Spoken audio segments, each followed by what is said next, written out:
Halo Cinecrip, balik lagi di Trailer Reaction bareng gua Rashid Hari. Gimana? Libur lebarannya sudah selesai ya. Ini sudah kembali ke rutinitas masing-masing, sudah tidak slow living lagi kayaknya buat teman-teman yang kemarin sempat mudik ke kampung, ke daerah masing-masing. Nih sepertinya sih kalau gua lihat tanggalnya udah pada masuk kerja semua kayaknya ya. Semangat guys. Dan karena udah selesai juga lebarannya, ini juga udah waktunya kita melihat di luar film-film lebaran ya. Karena kan kemarin selama semingguan lebih tuh fokusnya ke film lebaran ya. Sekarang masih sih, cuman kan yang kemarin tuh bener-bener tuh yang ditonton film lebaran, yang dipantengin di medsos perkembangannya film lebaran, yang dilihat jumlah penontonnya juga film lebaran. Nah sekarang mulai nih pelan-pelan kita melihat kisi-kisi film lain di luar film lebaran. Dan ini ada trailer yang baru dirilis nih. Ini trailer untuk salah satu film yang ya gue rasa pantas lah dibilang sebagai salah satu film terbesar tahun ini. Soalnya kalau lu ngeliat budgetnya, ini masuk nih di jajaran film dengan budget tertinggi paling mahal sepanjang masa, yaitu filmnya Bapak Tom Cruise, Mission Impossible The Final Reckoning. Ini adalah film Mission Impossible yang ke-8 dan kemungkinan besar adalah yang terakhir juga ya. Dan bakal tayang di bioskop itu tanggal 23 Mei. Mungkin di sini juga sekitaran tanggal itu. Bentar gue cek. Oh 23 tuh hari Jumat. Jadi mungkin ini agak majuan ya kalau di Indonesia ya. Kemungkinan hari Rabu. Jadi most probably tanggal 21 Mei. Jadi tadi gue bilang ya ini salah satu film paling mahal sepanjang masa. Lu bisa cek berita-beritanya, lu bisa cek info-infonya. Budgetnya itu sampai 400 juta dolar. Buset. Itu kayaknya adalah film keempat paling mahal sepanjang masa. Ini mostly karena delay sih kayaknya sih. Karena kan pada saat produksi kemarin ada banyak itu ya, mogok, demo, ada SAG, strike waktu itu juga. Ini risky banget loh, soalnya film yang terakhir kemarin ya, Dead Reckoning Part 1. Yang BTW ini film sebenarnya Final Reckoning ini aslinya bakal dikasih judul Dead Reckoning Part 2. Cuman diganti jadi Final Reckoning. Good decision sebenarnya. Karena kalau Part 1, Part 2 kayaknya sekarang udah gak terlalu menjual. Mungkin penonton malah jadi, anjir gue belum nonton yang Part 1 nih. Nah, sekalian aja nih, Final Reckoning lebih mantap. Tetapi yang kemarin Dead Reckoning Part 1 itu kan hitungannya ya flop ya. Mungkin nggak yang kehilangan duit banyak, masih tetap balik modal, masih tetap untung, tapi untuk ukuran Mission Impossible tuh agak-agak ya mengecewakan sebenarnya dari segi angka. Ada beberapa faktor, misal pertama mereka harus berhadapan sama Barbenheimer, waktu itu kan gede banget ya. Orang-orang ya pengennya nonton Barbie atau Oppenheimer. Dan kedua adalah masalah budget. Budgetnya itu seingat gue sekitar 290 juta. Jadi udah pendapatan worldwide-nya itu terendah sejak Ghost Protocol, budgetnya tinggi banget pula. Semuanya tidak mendukung lah. Jadi itu bisa dibilang box office disappointment. Nah itu aja cuman dalam tanda kutip ya, cuman 290 juta dan dianggap box office disappointment. Gimana yang ini anjir 400 juta? Gue pengen hitung-hitungan dikit nih. Kira-kira butuh berapa sih untuk Final Reckoning ini bisa dianggap BEP gitu lah, balik modal. Budgetnya 400 ya, oke. Kalau kita ngomongin marketing Hollywood, itu film blockbuster rata-rata sih setahu gue 100 sampai 200 juta. Kalau misal untuk ukuran film-film James Bond gitu ya, gue ambil James Bond karena yang agak-agak mirip sama Mission Impossible kan James Bond tuh. James Bond itu seingat gue No Time to Die juga sekitar 100 sampai 200 juta. Jadi kita ambil ini let's say 200 juta lah. Mungkin kalau 100 agak terlalu kecil. 200 juta marketing plus biaya produksi 400 juta. Berarti total 600 juta. Untuk bisa Mission Impossible Final Reckoning ini balik modal, mereka butuh 600 juta. Anjir. Padahal di film terakhir kemarin cuma dapat 570-an lah seingat gua. Tapi kalau ngomongin kualitas nih, ini gue termasuk orang yang masuk kategori minoritas sih.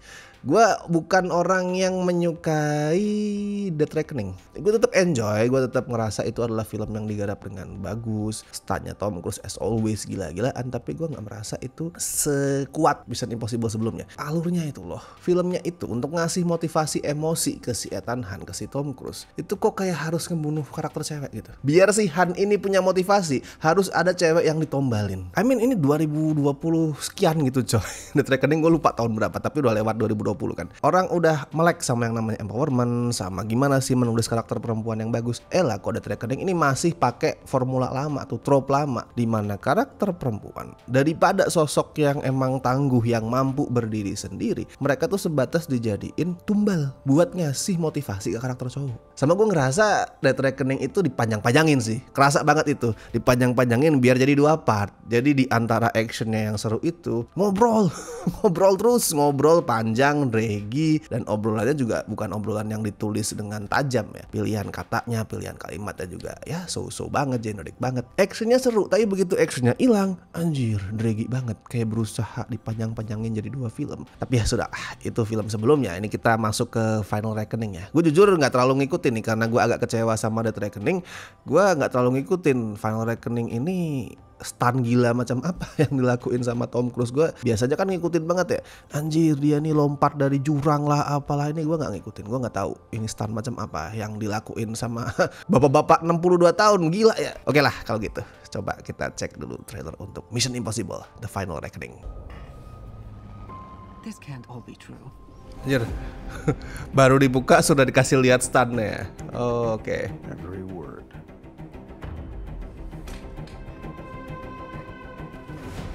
CIA Black Vault break-in. Am I reading this correctly? The Kremlin bombing? Oh, oke. Di list ya itunya ya, apa? Pencapaiannya Ethan Hunt. To kill him. Oke. A security briefing. That was just 2 months ago. Iya, tapi anjir emang gila-gila banget sih achievement dia tuh anjing. It's still not clear why he's here. If we want to bring the world back from the brink, we have to deal with him. Should he choose to accept? Jadi plotnya apa anjing? Smart people on every side are close to panicking. What exactly is your plan? Kalau film sebelumnya, iya, ini masih ngelawan AI berarti ya? Wait, sorry. What kind of device is that? Gue lupa anjing. What exactly is your plan? Gue lupa ini alat dari film sebelumnya bukan ya? Atau completely new? Anjing, masih berlari Bapak Tom. All your secrets compromised. Oke. Everything you are. Everything you've done Wait. has come to this. Oke. An aircraft carrier? Disambungin ke film-film sebelumnya ya? Anjing. Anjing, larinya emang. Aduh. This was your calling.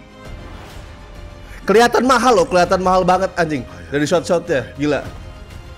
Neither should you. Wow.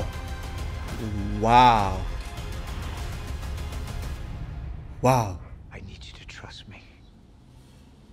One last time. Family. Vibe kayak Vin Diesel ngomong apa one last ride gitu. Gue akuin ini emang film kerasa gede banget. I mean gini, kalau kita ngomongin blockbuster Hollywood ya dengan budget mereka yang gila-gilaan, mungkin film-filmnya siapa sih? Russo Brothers. Anjir, film-filmnya bisa dapat budget 200 juta, 300 juta. Kadang kalau ngelihat trailernya atau filmnya bahkan bikin gue tuh bertanya-tanya, ini uangnya lari kemana? Kalau ini, oke, budgetnya tuh 400 juta, tapi dari trailer aja gue udah bisa ngelihat kalau ya emang segitu budgetnya. Kelihatan shot-shotnya itu mahal. Terus Tom Cruise kan as always ya, walaupun tetap pakai CGI, tapi kan dia mengedepankan practical. Dan itu kelihatan dari trailernya. Actionnya banyak yang ngolah practical effect dan itu mahal. Apakah ini perjudian yang worthy 400 juta? Gue nggak tahu. Tapi apakah filmnya terlihat semahal itu? Yes. Plotnya mungkin belum terlalu jelas ya. Gue nyari-nyari sinopsis juga belum ada yang ngasih plotnya seperti apa. Jujur gue juga agak lupa kemarin Death Reckoning itu alurnya, detailnya gimana aja, karena gue juga nggak terlalu suka itu film. Cuman kalau dari trailer ini kayak ini ngasih love letter ya, love letter ke the whole franchise. franchise of Mission Impossible. Banyak adegan-adegan ikonik dari film-film sebelumnya diliatin, yang bikin gue bertanya-tanya, apakah ini akan jadi tipe-tipe ala Endgame? Bukan berarti Endgame itu Tom Cruise itu mundur ya, time travel ke masa lalu, enggak sih. Kayak untuk ukuran Mission Impossible tuh terlalu out there gitu kalau sampai time travel. Cuman maksudnya apakah dia akan mengunjungi hal-hal yang dulu pernah dia lakukan, mungkin ke misi-misi sebelumnya, ngelakuin hal-hal yang mirip lah. Apa nanti dia ngelakuin misi yang menuntut dia itu balik ke tempat-tempat yang pernah dia kunjungi dulu lah, atau gimana? Who knows, kita tunggu aja. Cuman kalau ngomongin cerita ya, misalkan ini film itu masih ngikutin plot dari Dead Reckoning, which is itu pertarungan melawan AI, buat gua ini cerita sangat relevan sih. Ini kan lagi rame ya perdebatan soal AI. Kalau gua sih bukan di pihak yang sepenuhnya tuh menentang AI, enggak. Cuman pemakaiannya harus hati-hati coy. True, bener, kalau kita tuh nggak boleh anti 100% sama teknologi, itu benar. Kita nggak bisa menentang perkembangan teknologi, itu betul. Cuman kan manusia bisa lebih bijak lah dalam pemakaian teknologi. Nggak kemudian asal pakai teknologi, asal pakai AI gitu kan. Nah ini gue ngerasa film ini datang di waktu yang tepat. Pertarungan melawan AI. Tom Cruise sendiri buat gue adalah jagoan yang pas tuh kalau lu pengen ngangkat cerita melawan AI. Karena kan Tom Cruise itu literally mewakili pihak yang berlawanan sama AI. Perbandingannya gini, di saat ketergantungan pada komputer, pada AI, pada CGI kalau di filmnya itu makin gede, Tom Cruise masih nekat ngelakuin stunt dia sendiri. Dia masih pakai hal-hal yang praktikal. Jadi bener-bener ini kayak pertarungan antara organik versus artificial, yang alami, yang real versus yang fake, yang palsu. Gue sangat mendukung Tom Cruise tentu saja di pertarungan ini. Kita tunggu tanggal 23 Mei ya. Kalau di Indonesia tadi prediksi gue 21 Mei sih. Coba kita tunggu. Kalau menurut lo gimana dari trailernya? Apakah terlihat seru? Atau mungkin lo punya pendapat lain? Silakan tuliskan reaksi kalian masing-masing di kolom komentar. Oke, dan seperti biasa silakan di like video ini kalau kalian merasa suka menontonnya. Subscribe juga Cinecrip kalau yang belum. Dan kemarin pada saat live masih banyak yang bertanya-tanya nih, ini join membership gimana? Silakan dicek di home Cinecrip, itu ada, lu bisa join membership Cinecrip, lu bisa pilih tiernya sesuai dengan yang lu butuhkan. Tiap-tiap tier itu ada benefitnya beda-beda. Dan nanti lu juga bisa join di grup WhatsApp Cinecrip ya, khusus membership kalau lu join di situ. Dan thank you so much buat teman-teman yang masih join membership sampai hari ini. Thank you banget, terutama beliau-beliau berikut ini ya, dari tier Besti dan La Familia. Makasih banget. Thank you so much. Oke, dan gue Rashid Hari, sampai ketemu di trailer reaction berikutnya.